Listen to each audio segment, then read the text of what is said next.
નમસ્કાર, જય હિન્દ, જય ભારત. સ્વાગત છે તમારું આપણી YouTube channel mister vision point એજ્યુકેશનમાં. તો આજે આપણે વાત કરવાના છે કે 8મા પગાર પંચથી પેન્શન અને પગારમાં કેટલો વધારો થવાનો છે. તો 8મા પગાર પંચથી પેન્શન અને પગારમાં થશે તોતિંગ વધારો. ગુજરાત રાજ્ય સરકારે નવા ડેટા ટેબલ જાહેર કર્યા. તો શું છે 8મા પગાર પંચ વિશે તમામ પેન્શનરો અને કર્મચારીઓના પગાર વિશે તેની સંપૂર્ણ વાત આજે આપણે કરવાના છીએ. તો મિત્રો, સરકારના કર્મચારીઓ અને પેન્શનરો માટે 8મા પગાર પંચને અમલ 1 જાન્યુઆરી 2026થી થવાની સંભાવના છે. સંભવિત ફિટમેન ફેક્ટર અને મોંઘવારી ભથ્થાના મર્જના આધારે મૂળભૂત પગાર અને પેન્શનમાં અંદાજિત 20થી 30% વધારો થવાની ધારણા છે. તેમાં 8મું પગાર પંચ એક પરિચય. તો સામાન્ય રીતે કેન્દ્ર સરકાર દ્વારા દર વર્ષે એટલે કે દર 10 વર્ષે સરકારી કર્મચારીઓ અને નિવૃત્ત કર્મચારીઓ માટે નવું પગાર પંચ રચવામાં આવે છે. 7મા પગાર પંચની ભલામણો 1 જાન્યુઆરી 2016થી લાગુ કરવામાં આવી હતી. હવે 8મા પગાર પંચનો વારો છે, જેની સત્તાવાર જાહેરાત અગાઉ કરવામાં આવી ચૂકી છે. 8મા પગાર પંચની ભલામણનો લાભ દેશના આશરે 50 લાખથી વધુ કેન્દ્રીય કર્મચારીઓ અને 69 લાખ જેવા પેન્શનરોને મળવાપાત્ર થશે. તેમાં પગાર અને પેન્શન વધારાનો મુખ્ય આધાર શું છે? તો ફિટમેન ફેક્ટર. કોઈપણ નવા પગાર પંચમાં સૌથી મહત્વનો ભાગ ફિટમેન ફેક્ટરનો હોય છે. મિત્રો, આ એક એવો ગુણાંક છે જેના દ્વારા કર્મચારીઓના વર્તમાન મૂળભૂત પગાર એટલે કે બેઝિક પેને ગુણાકાર કરીને નવો મૂળભૂત પગાર નક્કી કરવામાં આવે છે. 7મા પગાર પંચમાં ફિટમેન ફેક્ટર 2.57 રાખવામાં આવ્યો હતો, જેના કારણે સૌથી નીચલા સ્તરના કર્મચારીઓના લઘુત્તમ મૂળ પગાર ₹7,000થી વધીને ₹18,000 થયો હતો.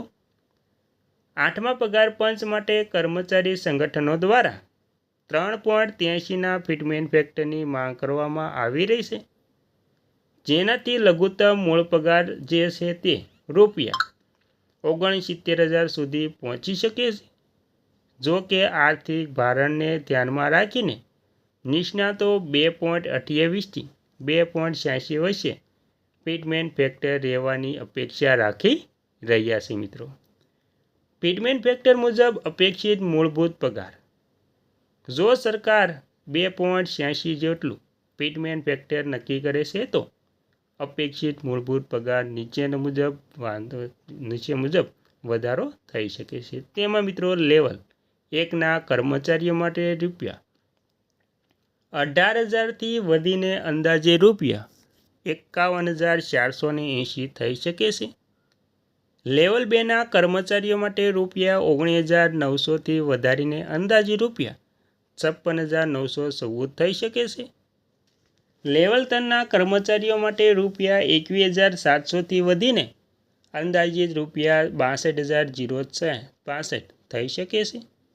આ તો થઈ લઘુત્તમ પગાર વાત, પરંતુ જેમ જેમ પે મેટ્રિક્સ લેવલ વધશે તેમ તેમ કર્મચારીઓના મૂળભૂત પગારમાં મોટો ઉછાળો જોવા મળશે. ઉદાહરણ તરીકે, લેવલ 10 ક્લાસ 1 અધિકારી ₹56,100થી વધીને 1 લાખથી 2.15 લાખ જેવું થઈ શકે છે. લેવલ 18 ₹2,50,000થી વધીને 4.75 લાખથી વધુ થઈ શકે છે. ત્યારબાદ મોંઘવારી ભથ્થું ડી અને તેનો સમાવેશ. મોંઘવારી ભથ્થું કેન્દ્ર સરકારના કર્મચારીઓ માટે જીવન નિર્વાહ ખર્ચનો પહોંચી વળવા માટે આપવામાં આવે છે. અગાઉના પગાર પંચની જેમ જ 8મા પગાર પંચમાં પણ એવું માનવામાં આવી રહ્યું છે કે જ્યારે નવું પગાર માળખું લાગુ થશે ત્યારે 7મા પગાર પંચ અંત સુધીમાં 60થી 70% સુધી પહોંચે તેવું છે. મોંઘવારી વધતો મૂળભૂત પગારના મર્જ કરવામાં આવશે. ત્યારબાદ નવેસરથી ડીએની ગણતરી શૂન્યથી શરૂ થશે.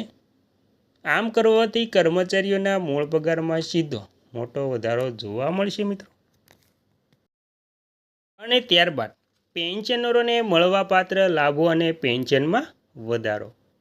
પેન્શનરો માટે 8મું પગાર પંચ આર્થિક સુરક્ષાની દ્રષ્ટિએ ખૂબ જ મહત્વપૂર્ણ સાબિત થયું છે. પેન્શનમાં આ મુજબના ફેરફારો અપેક્ષિત અને દરખાસ્તો છે. તેમાં એક ન્યૂનતમ પેન્શનમાં વધારો. હાલમાં 7મા પગાર પંચ હેઠળ ન્યૂનતમ પેન્શન રૂપિયા 9,000 છે. 8મા પગાર પંચમાં સંભવિત ફિટમેન્ટ ફેક્ટર આધારે ન્યૂનતમ પેન્શન વધીને રૂપિયા 20,500થી 25,740 પ્રતિમાસ સુધી થઈ શકે છે. બીજું, વય આધારિત પેન્શન વધારો. વરિષ્ઠ નાગરિકો માટે પેન્શનમાં વધારાની દરખાસ્ત રજૂ કરવામાં આવી છે. જે મુજબ પેન્શનરોની ઉંમર વધવા સાથે પેન્શનની ટકાવારીમાં પણ વધારો કરવાની માંગ કરવામાં આવી છે.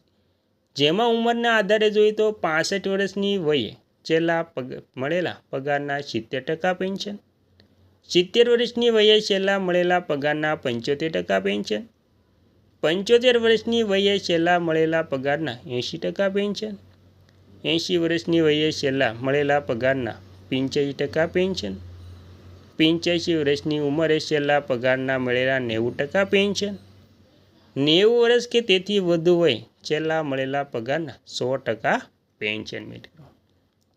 ત્યારબાદ ફિક્સ મેડિકલ એલાઉન્સ. પેન્શનરો માટે ફિક્સ મેડિકલ એલાઉન્સ વધારીને રૂપિયા 3,000 પ્રતિમાસ કરવાની માંગ કરવામાં આવી છે. કમ્યુટેશન સમયગાળો. તો પેન્શનના બદલે એક સાથે ઉપાડેલી રકમ એટલે કે કોમ્યુટેશન રકમ ની કપાતનો સમયગાળો 15 વર્ષથી ઘટાડીને 10 થી 12 વર્ષ કરવાની રજૂઆત કરવામાં